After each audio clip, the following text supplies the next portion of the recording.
Coming up in the news tonight, PLP candidates on Grands Bahama voicing concerns about the local healthcare system, and the Minister of State for Grands Bahama responds. Police giving an update on outstanding matters, and a local business establishment looking to make a comeback. The Bahamas Tonight Northern Edition starts now.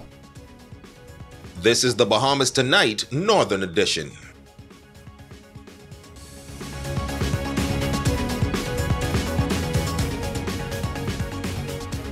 This is the Bahamas Tonight, the Northern Edition. Good evening, everyone. I'm Jamila Mizik. Thank you so much for tuning in.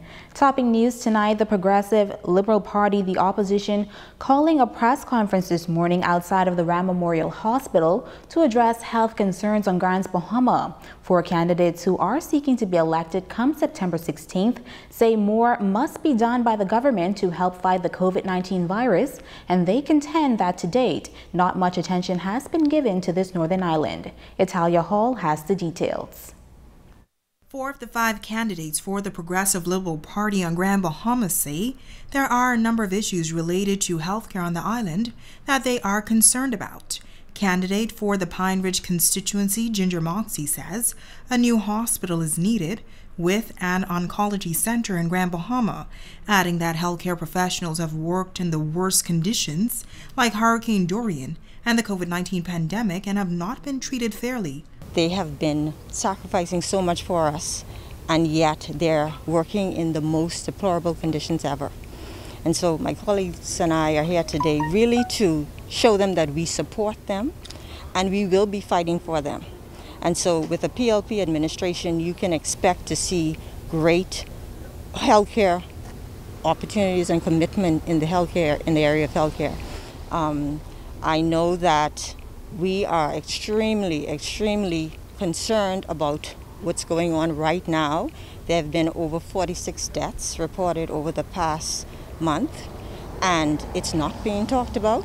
We are the only ones speaking on it, and it's a real concern. Candidate for West Grand Bahama and Bimini, Obi Wilchcombe, says there is a demand by the government for persons to take the vaccine, but he says there is only one vaccination center on the island, and one is needed in the Western District. We do not have a vaccination center in West Grand Bahama. We expect people, many elderly, to travel a long distance who might lack transportation to come to the Susan Wallace Center, and before that, all the technology that's involved, and then they're told that, well, you'll have to come back or you cannot be included now. We should have a center. We must understand the makeup of this island, the landscape. If we do not appreciate that, then we're not prepared and ready to govern. As for the Marco City candidate, Kirk Hollingsworth, he says many, including himself, have lost a family member to the deadly COVID-19 virus. With respect to the vaccine, I think education is one of the biggest factors because of the different theories that is out there. The anti-vax persons, their message seemed to be resonating more. Had the government taken the position to offer adequate education on vaccination, I believe that the country itself would not have seen the amount of deaths that we have experienced. Kirkland Russell, Central Grand Bahama candidate, says he is concerned about the number of nurses that have left the healthcare system in Grand Bahama, and claims that not all doctors or nurses who worked during the health crisis were compensated. Everybody involved in the healthcare, the delivery of healthcare here on Grand Bahama, we want to say to them that the Progressive Liberal Party is committed to each one of them. We are committed to working with all of the various unions that bargain on behalf of the healthcare workers, and we want to say that we will be there for the workers in the healthcare profession. It's Talia Hall, ZNS Network News. Now, the Free National Movement is responding to those claims about health concerns on Grands Bahama. Tonight, the Minister of State for Grands Bahama says the government is working to ensure that the healthcare system in Grands Bahama is better equipped moving forward.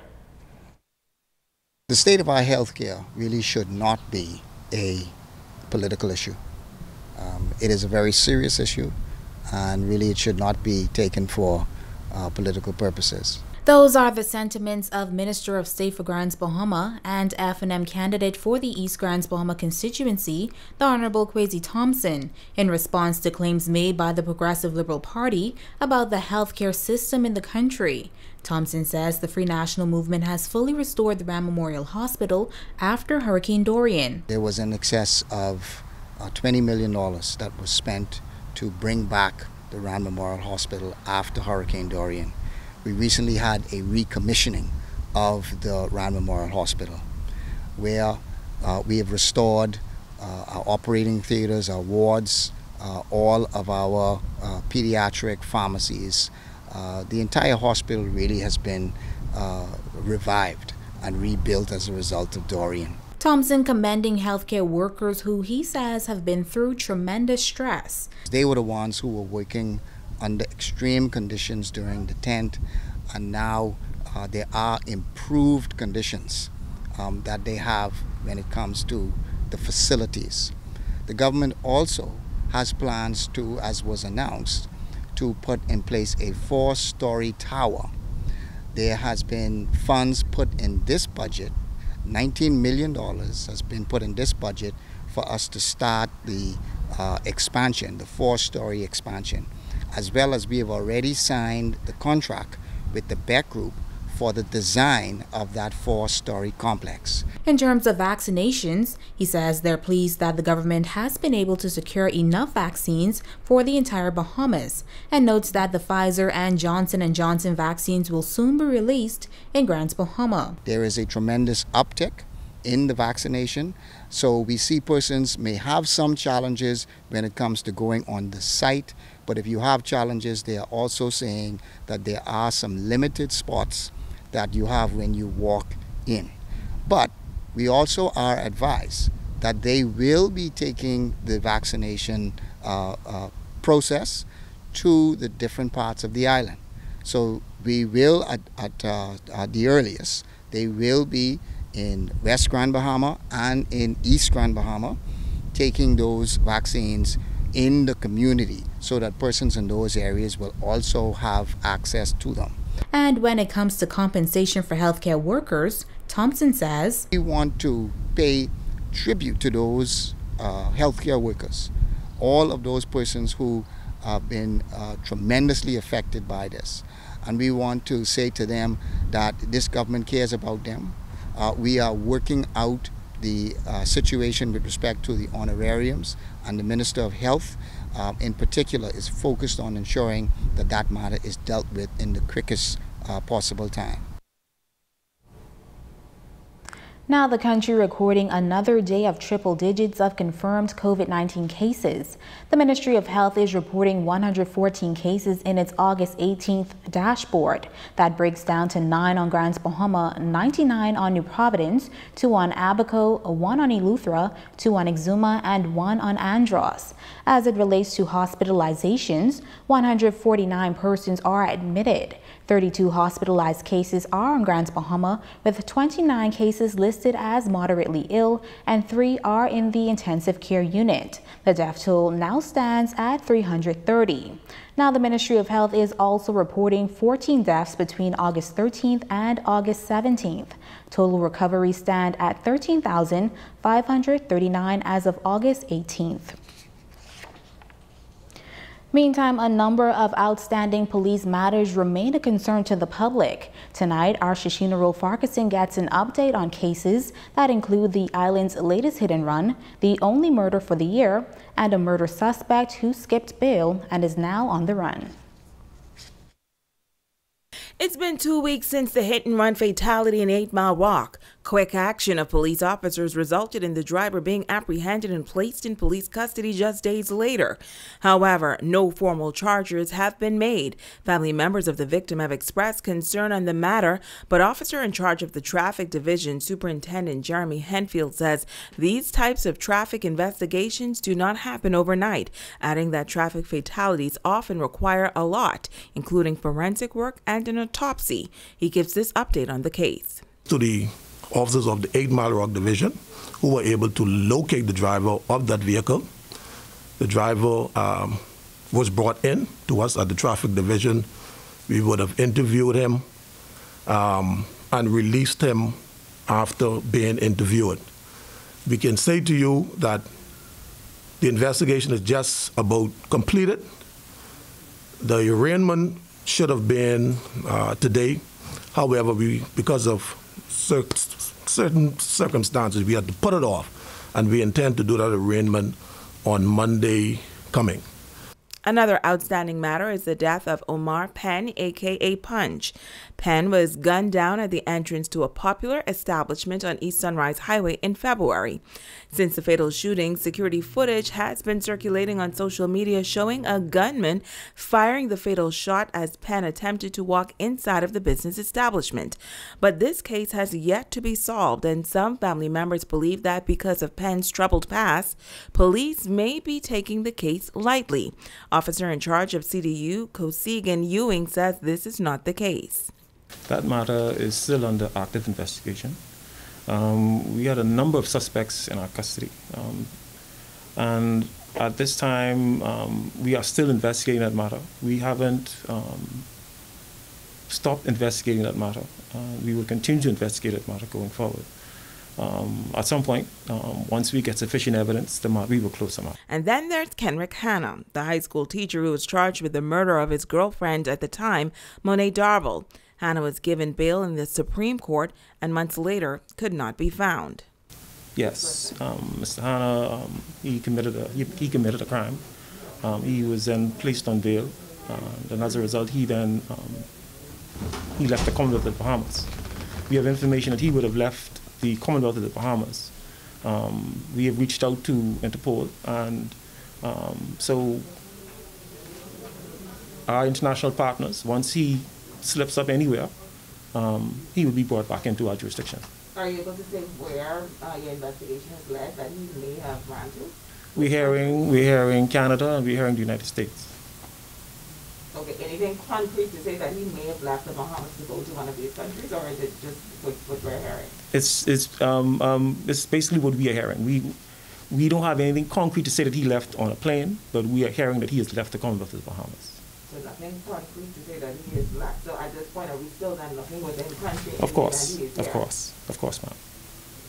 But we have covered all avenues. If he has left the Commonwealth of the Bahamas, we have covered that avenue. Outgoing officer in charge of Grand Bahama, ACP Ashton Greenslade, making it clear that no one is above the law and investigations into all of these cases continue. We take crime serious. We take all criminal matters serious. And once a matter comes to our attention, we investigate, and where there's evidence, we charge. No one is above the law. No one in the Commonwealth of the Bahamas is above the law.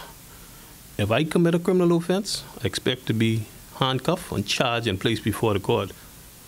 And I expect the same for every other Bahamian citizen. We're not above the law. Shashina Rolf-Arkeson, ZNS Network News. Sentencing handed down today for two Grand Bahama residents arraigned on child abuse charges yesterday. 38-year-old Shamika Brown and 41-year-old Rodney Miller, both of number 28 Alexander Palm Way, Carroll Beach, appeared before Deputy Chief Magistrate Debbie Ferguson, where they were sentenced as follows. Shamika Brown on the charge of cruelty to a child. She was convicted and fined $5,000 or 2 years at the Bahamas Department of Corrections. On the charge of making a false report, she was convicted and fined $500 or 6 months behind bars. For failing to report the abuse of a minor, Shamika Brown was convicted and fined $5,000 or 1 year at Bahamas Department of Corrections, sentences to run concurrently. Rodney Miller was convicted and fined $500 or 3 months in prison for causing harm. On the charge of cruelty to a child, he was convicted and fined $5,000 or 2 years at the Bahamas Department of Corrections. The two were represented by attorney Paco Deal.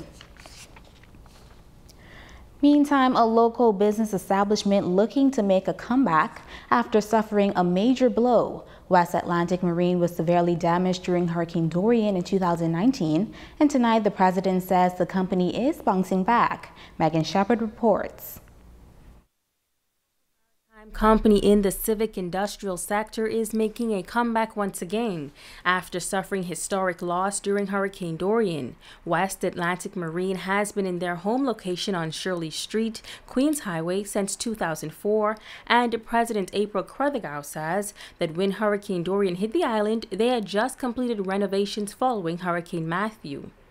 With all of our evacuation protocols, catastrophe protocols to secure our building, secure our infrastructure, our computer equipment, there was nothing we could have done to protect ourselves from Dorian. And that was very harsh because we've just basically moved back in to the building 3 months before the hurricane. Cruthergow says that in all the years that they have been at their Shelley Street location, she can say without a doubt that Hurricane Dorian was like none other. The day we were supposed to have our opening and blessing ceremony, September 4th, 2004, we had Francis and Jane. So thank God it was a new building. That was a little easier to renovate and repair. We have gone through Wilma, Sandy. We've gone through not as much extensive damages as Matthew and now Dorian. Dorian is the tip of the iceberg because the building was 100% completely devastated. Cruthergow says that now that they are rebuilding once again, they have decided to add a second floor to the building. This is our 8th month in rebuilding, and we feel very good. However, we also were the victims of the market changes, the inability to get the right material, construction material for the building. I think it's something a lot of people don't understand. Most business owners in Grand Bahama, since Francis and Jane, we only have building insurance. So you cannot afford building and content. So you go with a prayer and a whim. So with the building insurance, that's all the material, and considering the devastation on the island, we were in line like everybody else, waiting for supplies to come. So what we thought we would have completed in 8 months is now going on now for the last 11 months. So we hope to be completely finished and full occupancy by December of this year. And after continuous losses and devastation, she shares what motivates them to continue investing into the local economy. We've seen our ups and downs and the resilience of our staff, my team member. I don't even want to call them staff. They are my team members. Right now, we're all working from home. My personal home is our home office. So my dining room table is the office. And our clients, those of us who are in the marine industry, who understand what's going on, who have suffered, but realize if we don't hold each other's hand, we all will fall. The marine industry in the Bahamas is one of the niche markets. It's very hard for a lot of people to explain or to explain it to them or for them to understand. But it's one of the most sturdy businesses in our country. But it is totally affected by global affairs. She notes that the entire team is also committed to continuing the vision of the company's founder and her late husband.